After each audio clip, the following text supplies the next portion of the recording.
you're fundamentally lying to yourself. Because if you're struggling to manifest relationships or money, you're lying to yourself. Here's how you can tell if you're lying to yourself. I know this because I've talked to people in the manifestation community. I've had many different client calls with people from all around the world, internationally, people from Germany, Mexico, Canada, the US, all around the US, of different age groups, people all from their 20s all the way up to their 70s. So when people come on the calls with me and they're like, I don't know why I'm not getting what I want, I can clearly tell why they're not getting what they want because I'm a hypnotist. So I'm a hypnotist and a teacher. And I've been a teacher for freaking years. And when it comes to students thinking that they answer questions properly and clients who think that they're saying what they want properly, I noticed that they have the same issue. You're answering from your current level of awareness. So what happens with my clients is that they'll hop on a call and I'll ask them a very simple question. What do you want? And how they answer it immediately lets me know why they haven't gotten what they want. Immediately. Because they have like these fundamental issues. Number one, when they try to answer the question of what they want, their answers will immediately start going to what they don't want, or... That's huge. Lots of people think and talk like that. Yes. So I'll ask them like, well, what kind of relationship do you want? And then the answer will be, well, I don't want somebody who's not emotionally available, I'll tell you that much. I'm like, that's not what you want. And it's kind of like when I've listened to parents in Disney, I fell into this too, where we want to tell them to do a behavior, but when we're telling them to stop doing something, we'll say, don't do that. Like, don't put your hands in your mouth. And the problem is in the child's mind and the average human being's mind is when you say, don't put your hands in the mouth, the brain cannot process the no statement, a null statement. So like a computer, the only thing that the brain hears is put hands in mouth, because that's the only image that can be produced out of the words that are stated. That's the programming. So you've programmed in the person's mind the image of put hands in mouth. And then after that point, the parent gets pissed off and the kid gets pissed off because the kid puts their hand in the mouth. And the parent's like, why don't you listen to me? And the kid's frustrated because it's like, I did listen to you. I did what you said.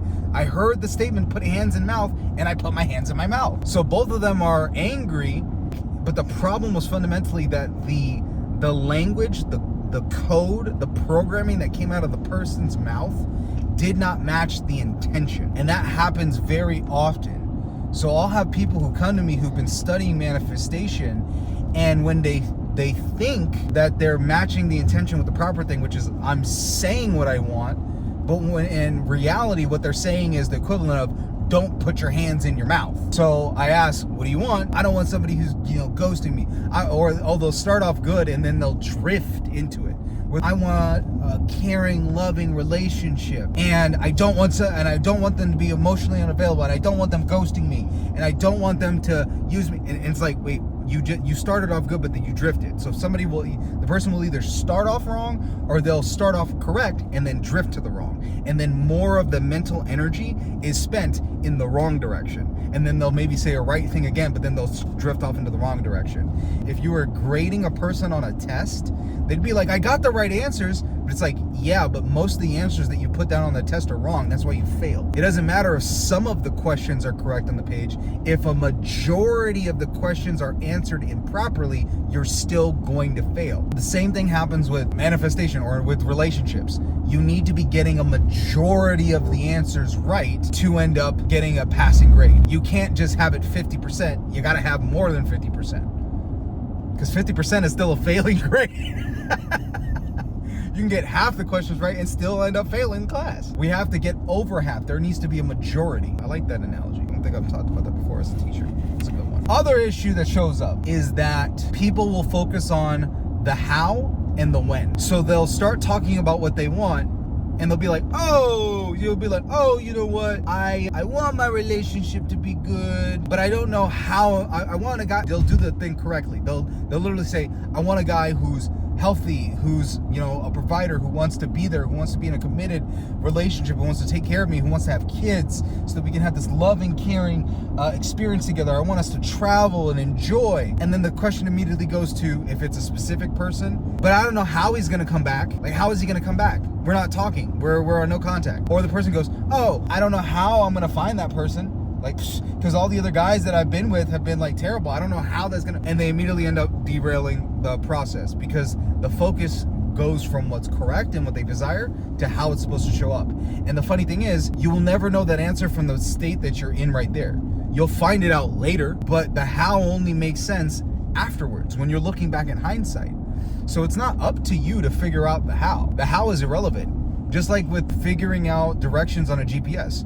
Your job is not necessarily to figure out how to get somewhere. Your job is to put in the destination on the GPS. The GPS, the system, will calculate the route for you. The quickest and easiest route. And if there is a problem, and people might go, well, but what happens? The whole point of the GPS is if there is an issue, if there's a problem on the road, the GPS will recalibrate the next path of least resistance for you to get to where you want. But the thing that does not change is your destination. So that's why we need to make sure that we're focusing more on the what you want than the how, because the how is irrelevant. The how is malleable. The how can change. Because for me, when it came to, like, I was gonna say our relationship, the how, like, looking back, I'm like, how did we get back together? I mean, the how that needed to happen fell into place perfectly, but the thing that I was focusing on was not how we were gonna get back together. It was what? Having a family and enjoying our time, having a wonderful house together, us spending time together, having a new kid. All those things were my main focus. How it was gonna happen, I left that up to the universe. The other question that stops people and stumps them is the when. When is it gonna show up? Where is it? When is it gonna show up? I've been doing this process. Oh, I'm gonna turn on the AC again then. When? And when people focus on the when, that's when you start feeling bad and doubt, because now you're focusing on the lack of what you want. When is irrelevant. The only reason why people care about when is because they're hyper-focused on one area of their life. And that one area of their life that isn't going right. When they completely glaze over everything else that's going well. You have a multifaceted life. You need to have business relationships. You need to rekindle and fix your relationships with your family members. Why? Because your relationship, you shouldn't be getting everything out of your relationship from one person. That was never supposed to be a thing.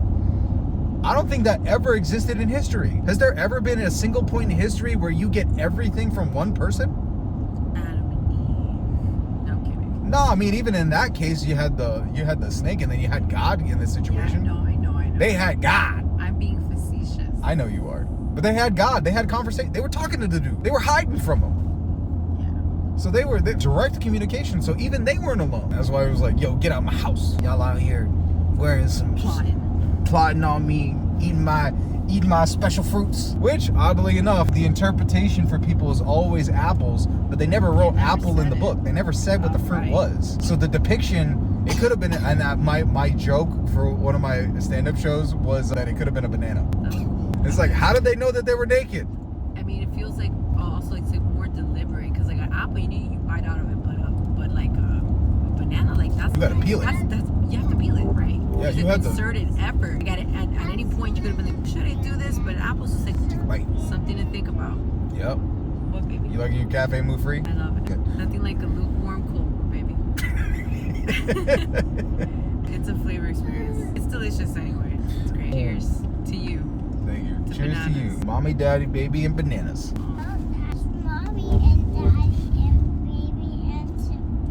Oh, you're right. Thank you. I'm sorry. Mommy, daddy, baby, and little Sebastian. Anyway, yeah.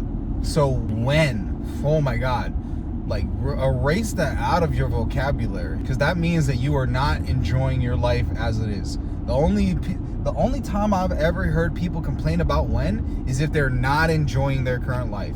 They're not enjoying the work that they're doing. They're not focusing on their fitness. They're not focusing on their work and their existing friendships that are life-giving. They're not focusing on their family relationships, because that's the only reason why because they're focusing on that one person, and they want to get that validation. They want their dopamine, their serotonin, that oxytocin to come from that validation, that person's communicating to them, the physical touch from them, when it doesn't have to be the case. You can have some of those same neurochemicals and some of those same experiences with other kinds of people, like your family members. Like, have a deep conversation with a family member or a friend. Go out and have shared activities with people and have fun doing those shared activities. Work out, because all of those good feeling chemicals, those happen when you work out. Go to acro yoga. Start flipping people around. You want to start getting an oxytocin as a guy, go flip some people around, flip some girlies around at acro yoga. It'll help you with regulating yourself. And once people have those like regulation, those activities in their lives and those relationships that help them regulate themselves, they no longer have any issue with whether or not that person's in their life. They stop looking and wondering when, because they're enjoying their life right now. So the correct questions to ask, because the quality of your life is the quality of the questions that you ask. These are the questions that I get clients to ask, and these are also the questions that I've noticed that people who manifest stuff quickly, especially in relationships, these are the questions that they ask themselves. So cute. These questions are what, why, who,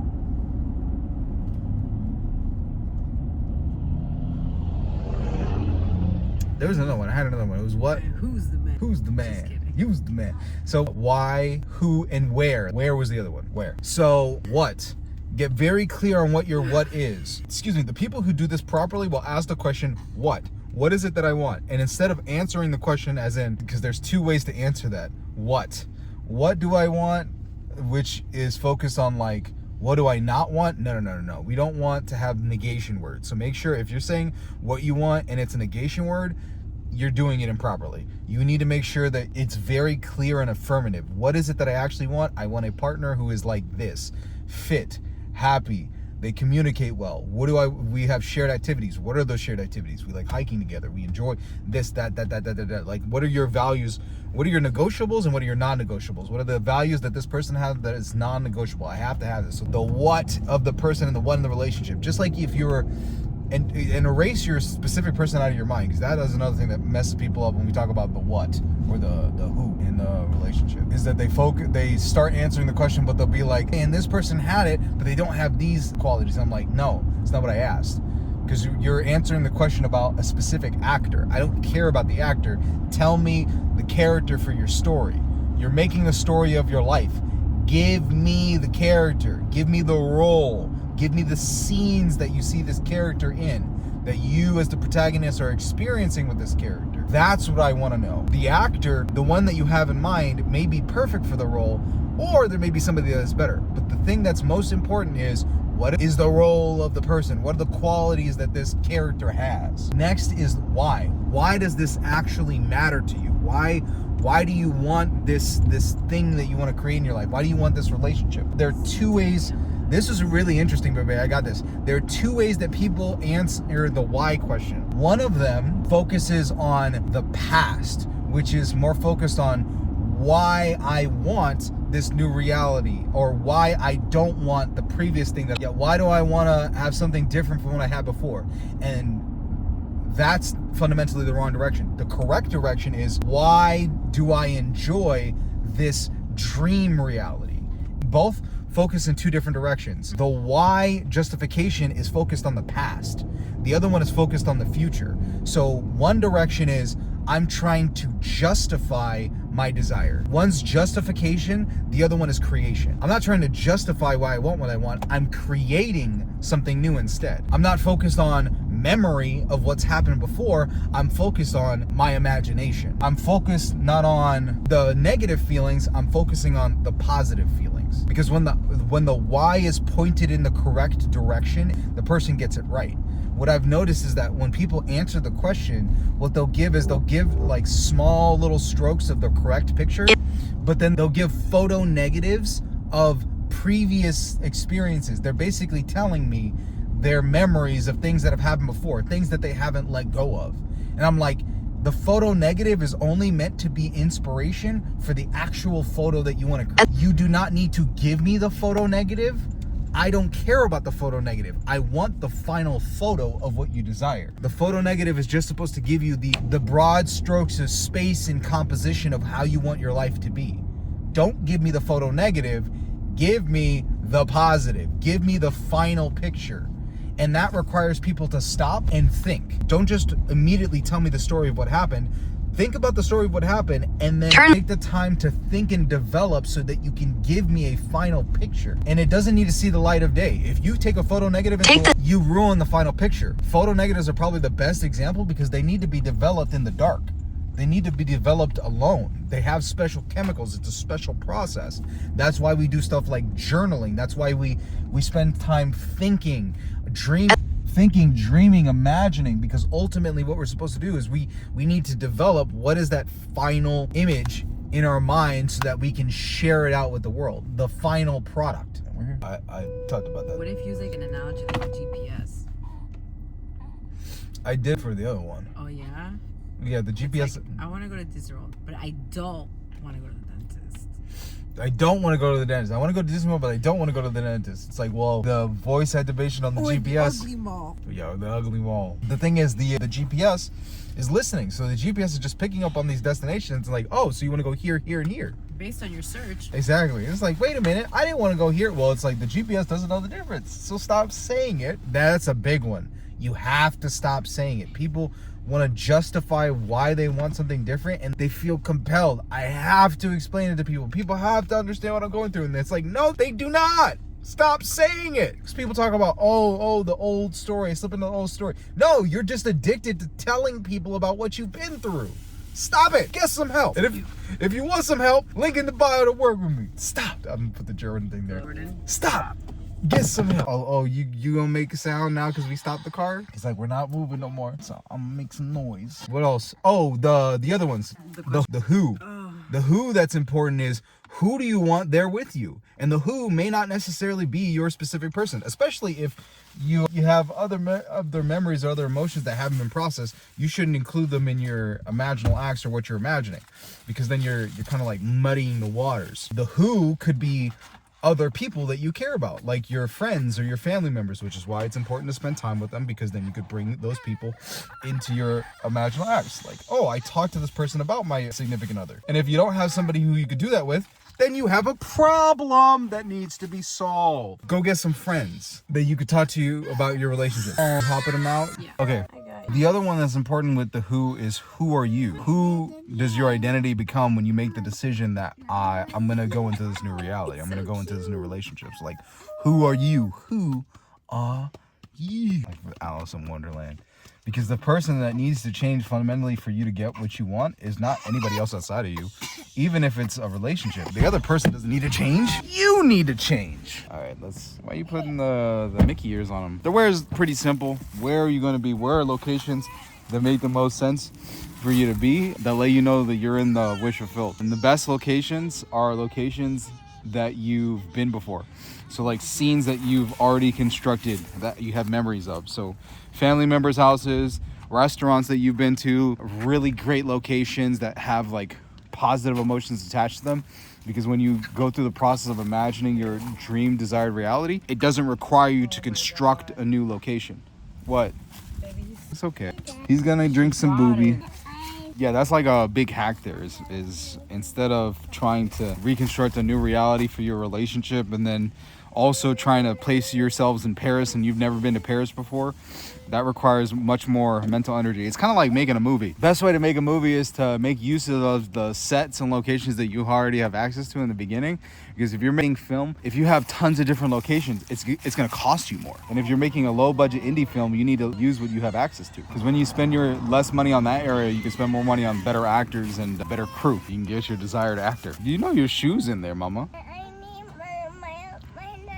Your shoe's in there. Go look. Look in the car. The shoe's in there. Yeah.